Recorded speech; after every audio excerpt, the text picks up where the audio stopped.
Mr. Berlau, you're now recognized for 5 minutes. Chairman Barr, Ranking Member Foster, and honorable members of this subcommittee and this committee, thank you for this opportunity to present testimony on behalf of my organization, the Competitive Enterprise Institute. This is a hearing on the critically important topics of de novo banks and bank mergers that are both vital parts of reaching consumers and small businesses in our financial system. CEI is a Washington-based free market think tank founded in 1984 that studies the effects of regulations on job growth and economic well-being. At CEI, we have long championed private sector innovation that serves all Americans and have warned about government red tape that contributes to the problems facing the nation's unbanked and underbanked population in both rural and urban areas. We are concerned about the burdensome regulatory barriers that have been erected since the financial crisis of 2008 to the formation of new or de novo banks, and more recent barriers erected and now thankfully being knocked down to bank mergers that would benefit consumers and entrepreneurs. Let me start with de novo banks. In every business sector, new entrants are essential to the functioning of a competitive free market economy.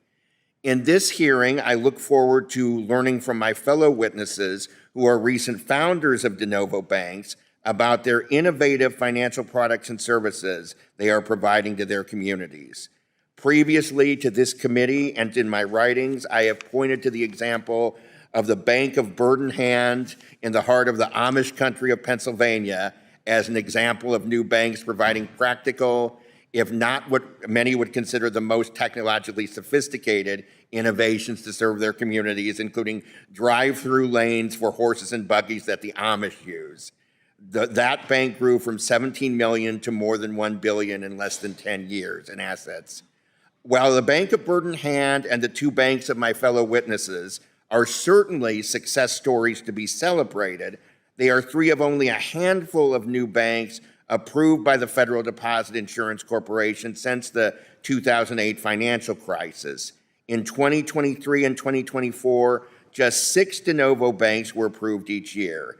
In some of the years following the financial crisis, no new banks were approved, and by contrast, in the 4 decades before the crisis, the FDIC approved more than 100 new banks in most years. This was the case even in the late 80s and early 90s at the height of the savings and loan crisis. And there may be multiple causes for the decline of new banks, including the increase in general regulatory compliant costs from the Dodd-Frank law. Still, we know from the testimony here from de novo bank founders and an aspiring de novo bank founder that that the FDIC is imposing unreasonable burdens both in the process and upfront capital of de novo applications. That is why legislative efforts such as Chairman Barr's Promoting New Bank Formation Act, which passed the committee recently with bipartisan support, are so needed. The chairman's bill would move federal banking agencies toward a system of phased-in capital that would allow de novo banks to build capital as they gain customers, rather than having to meet a nearly impossible burden for massive amounts of capital up front. And both Congress and the regulatory agencies also need to remove unnecessary red tape that hampers beneficial mergers of existing banks. Changes in policies on mergers pushed through last year at the FDIC and Office of the Comptroller of the Currency, both of which thankfully have begun to be reversed, would have made mergers of banks much more difficult and time-consuming. Mergers and acquisitions are most often a healthy part of capitalism's competitive process that brings innovation and dynamism to industries, and in the banking sector are necessary, according to former regulators such as Sheila Bair and Tom Honig, to help prevent failures and to allow regional banks to better compete against mega banks. Both mergers of existing businesses and the creation of new businesses are essential parts of a competitive market and a competitive financial system in which a variety of entrepreneurs create products and services for a variety of consumers, enabling a financial system and an economy that is resilient and beneficial to all Americans. Thank you again for inviting me to testify, and I look forward to your questions. I want to say something to Mr. Berlau. It is good to see you once again. You testified before our committee in 2021 and endorsed my bill that was Expanding Financial Access for Underserved Communities Act, quote unquote, which allows credit unions to expand their field of membership to banking deserts where banks have closed branches. Do you still support my bill, and do you think this committee should mark it up? I do indeed. We need all types of financial institutions, banks, credit unions, all of the above. So yes, very much. The bill is still needed for a variety of choices for consumers and competition. Well, I want you to know between you and Ms. Young's presence here today, I'm beginning to like this committee a little better. Thank you. Thank you. So very much. I yield back.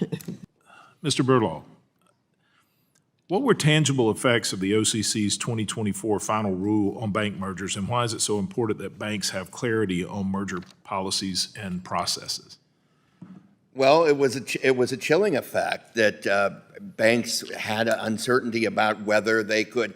It shifted the burden to banks, including just small community banks, as far as that they would have to justify the merger to the OCC rather than the previous policy of letting this a merger go through unless the OCC found significant problems. And it's good now that it has been rescinded and that the Senate, after the Senate passed the CRA resolution. But as Chairman Barr said, you need to prevent a future OCC from having that come back. So it's vital that the House finish the work and pass that CRA resolution to stop the rule.